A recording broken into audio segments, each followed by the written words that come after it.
Hello டெஸ்டி friends, இன்னைக்கு பார்த்தீங்கன்னா இந்த படத்தோட ரிவ்யூ வந்திருக்குன்னா லோஹா சந்திரா. இது வந்து மலையாளத்துல வெளியே இருக்கிற படம். தமிழ்லயும் வந்திருக்கு, பல லாங்குவேஜ்ல இந்த படம் வந்திருக்கு. நம்ம கல்யாணி பிரியதர்ஷன் மேம், நஸ்ரீன் சார் இவங்க நடிப்புல வெளியே வந்திருக்கிற படம் தான் இது. இந்த படத்தோட கதைக்குள்ளத்துக்குள்ள போலாங்க. இந்த படத்தோட கதை என்னன்னு பாத்தீங்கன்னா, ஃபாரின்ல இருந்து பெங்களூர்ல வந்து ஒர்க் பண்ண வராங்க நம்ம கல்யாணி பிரியதர்ஷன் மேம். அவங்க வந்து பகல்ல வெளியில வேலைக்கெல்லாம் போக மாட்டாங்க, சூரிய ஒளி அவங்க மேல படக்கூடாது. அப்படி இருக்கிற பட்சத்துல வந்து நைட்டு தான் அவங்க வந்து ஒரு பேக்கரி வேலைக்கு போறாங்க. அப்படி அதே ஒரு அப்பார்ட்மெண்ட்ல அவங்க வந்து தங்க வராங்க. அப்படி பாத்தீங்கன்னா ஆப்போசிட்ல வந்து இன்னொரு அப்பார்ட்மெண்ட்ல வந்து நம்ம நஸ்ரீன் சாரு அவங்க ஃப்ரெண்டு குடியேறாங்க. நஸ்ரீன் சாருக்கு வந்து பார்த்து கண்டதும் காதல்ங்கிற மாதிரி கல்யாணி மேம் மேல லவ் வருது. அப்படி வரப்ப பாத்தீங்கன்னா அவரோட பழக நினைக்கிறாங்க, பிடிக்க நினைக்கிறாங்க. கொஞ்சம் பழகலான்னு அப்படி பழகிட்டு இருக்கிறப்ப வந்து அப்பதான் வந்து அவங்களுக்கு வந்து தெரிய வருது, இவங்க வந்து சாதாரண பெண் கிடையாது, இவங்க ஒரு யட்சி. அதாவது யட்சினா எப்படி சொல்றது, மோகினின்னு சொல்லுவோம் பாத்தீங்களா, அந்த ஒரு கேரக்டர்னு தெரிய வருது. அப்புறம் அதே சமயத்துல பாத்தீங்கன்னா பெங்களூர்ல இந்த மாதிரி வந்து உறுப்பு திருடுற கும்பல்லாம் இருக்குது, மனித உறுப்புகளை எல்லாம். அதோட சம்பந்தப்பட்டவர் தான் நம்ம சாண்டி மாஸ்டர், டான்ஸ் மாஸ்டர் இருக்காரு பாத்தீங்களா. அவர் வந்து ஒரு போலீஸ்காரரா இருக்காரு, இருந்தாலும் அவங்க கேங்கோட எல்லாம் லிங்க் வச்சிருக்காரு. அவருக்கு வந்து இவங்களோட வந்து ஒரு முரண்பாடு வர போய் இவங்க வந்து ஒரு இந்த மாதிரி கேரக்டர், ஒரு மோகினி.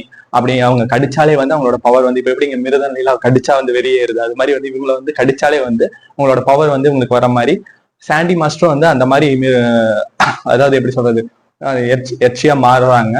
அதுக்கப்புறம் பாத்தீங்கன்னா இவங்களுக்குள்ள என்ன நடந்தது ஏது நடந்துங்கிறத வந்து ஒரு வித்தியாசமான திரைக்கதையில வெளிப்படுத்திருக்கிறது தாங்க இந்த லோஹா சந்திராங்கிற படம்.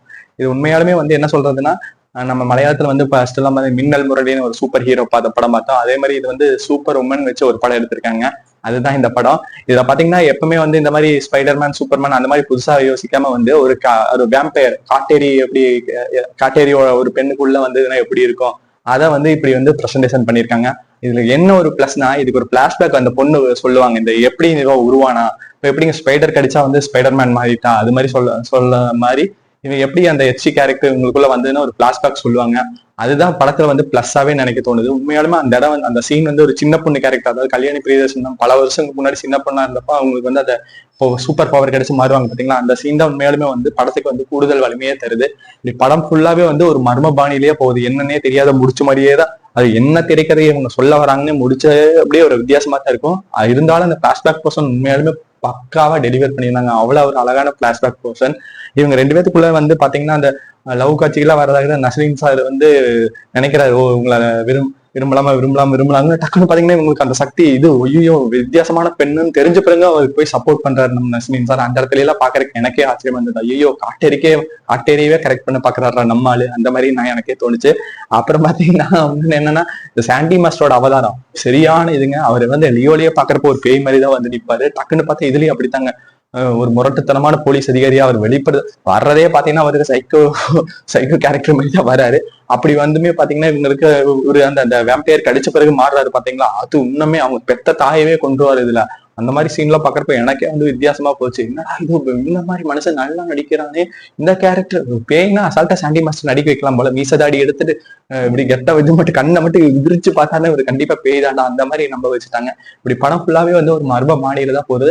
இருந்தாலும் இந்த படம் வந்து பெருசா அந்த ட்விஸ்ட் அந்த மாதிரி அந்த இதெல்லாம் கொண்டு வராம ஒரு சூப்பர் பவர் வச்சு காமிக்காம ஒரு நல்ல ஒரு பிரசன்டேஷனா சூப்பர் உமன் கேரக்டருக்கு ஒரு நல்ல ஒரு எடுத்துக்காட்டா இந்த படத்தை வந்து எடுத்திருக்காங்க. இந்த படம் வந்து கண்டிப்பா மலையாளத்துல சக்கப்போடு போட்டிருக்கு. மலையாள இண்டஸ்ட்ரியே வந்து தூக்கி நிறுத்திடுச்சு வசூல்ல. இந்த படம் வந்து நீங்க பாக்கணும்னு நினைச்சா கண்டிப்பா பாருங்க. தமிழ் ஆடியன்ஸ்க்கும் இந்த படம் பிடிக்கும்னு நினைக்கிறேன்.